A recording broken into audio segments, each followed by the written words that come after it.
नमस्कार। Practical spirituality में आप सबका स्वागत है। स्पिरिचुअलिटी या अध्यात्म क्या है? क्या स्पिरिचुअल होना और रिलीजियस होना एक ही बात है या अलग अलग? क्या जो व्यक्ति बहुत धार्मिक होता है, पूजा पाठ करता है, मंत्र जप करता है, मंदिर जाता है, व्रत उपवास करता है, तो क्या वो स्पिरिचुअल है? और दूसरी तरफ एक ऐसा व्यक्ति जो कोई कर्मकांड नहीं करता और ना ही ईश्वर में आस्था ही रखता है, लेकिन जो असहाय लोगों की सहायता करता है, अपने परिवारजनों की अच्छी देखभाल करता है और समाज की भलाई के लिए कार्यरत रहता है, तो क्या वो व्यक्ति स्पिरिचुअल है? ऐसे कई प्रश्न हमारे मन में आते हैं और हम रिलीजियसनेस और स्पिरिचुअलिटी में कंफ्यूज हो जाते हैं। अध्यात्म का अर्थ है अपने आप को जानना और अपने जीवन को सही दिशा में ले जाना। हर व्यक्ति की आध्यात्मिक यात्रा यानी खुद को जानने की प्रक्रिया अलग अलग तरह की हो सकती है। जैसे किसी को स्वयं को जानने के लिए ध्यान मार्ग उपयुक्त रहेगा, किसी के लिए योगा इत्यादि। स्पिरिचुअलिटी से हम जीवन का अर्थ समझने का प्रयास करते हैं, जीवन की सही दिशा खोजने की कोशिश करते हैं।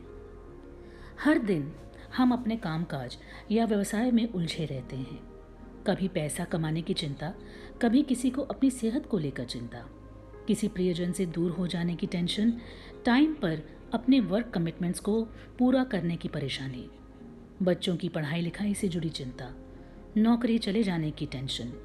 इन्हीं सब परेशानियों के चलते कई बार जीवन हमें एक असहनीय बोझ की तरह प्रतीत होता है।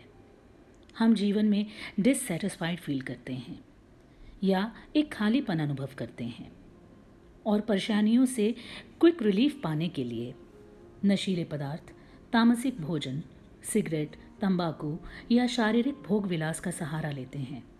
लेकिन इन सब के बावजूद भी अंदर का खालीपन कम नहीं होता। जब हर तरफ से हम हेल्पलेस और उदास महसूस करते हैं, तब हम में से कुछ लोग अपने आप से ही प्रश्न करते हैं कि मैं कौन हूँ? मैं इस दुनिया में किस उद्देश्य के लिए जन्मा हूँ? जीवन की ये परेशानियां ही हमें अध्यात्म या स्पिरिचुअलिटी की तरफ लेकर जाती हैं। जब हम अपने भीतर शांति और आनंद को खोजते हैं, स्पिरिचुअलिटी हमारे मन को संतुलन और आत्मिक सुकून प्रदान करती है। हम अपने जीवन को एक नए और सकारात्मक दृष्टिकोण से देखना आरंभ करते हैं। हम जीवन के सत्य को जानने की इच्छा करते हैं, केवल स्वयं पर केंद्रित न होकर अपने आसपास के लोगों की भलाई के लिए प्रयासरत रहते हैं और पूरी ह्यूमैनिटी को बेहतर बनाने के बारे में विचार करने लगते हैं। हम लाइफ में जिन कारणों से अनक्लियर थे या परेशान थे, वो चीज़ें क्लियर या आसान होना शुरू हो जाती हैं। हम अपनी अनजानी दबी हुई प्रतिभाओं और टैलेंट्स को पहचानने लगते हैं और जीवन जैसे हमारे लिए एक इंटरेस्टिंग गेम की तरह हो जाता है, जिसमें हार जीत, सक्सेस या फेलियर की कोई एक्सपेक्टेशंस नहीं रह जाती। बस हर दिन हम स्वयं को बेहतर बनाने के लिए प्रयासरत रहते हैं।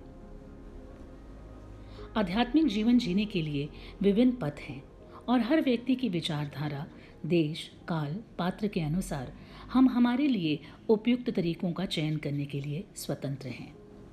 कुछ लोग धार्मिक विचारधारा रखकर अध्यात्म की ओर अग्रसर होते हैं और हमारे धर्म ग्रंथ और उपनिषद अध्यात्म को समझने में बेहद सहायक हैं।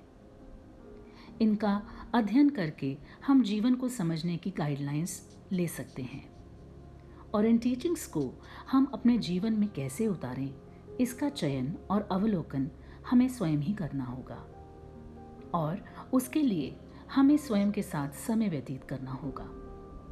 24 घंटों में से कुछ समय लेकर खुद से बात करनी होगी और अपने प्रश्नों का उत्तर खोजना होगा। विभिन्न ऑप्शंस में से जो हमें सबसे ज्यादा प्रेरित करे, उस पथ पर चलना होगा।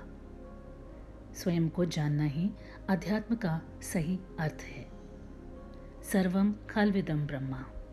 धन्यवाद।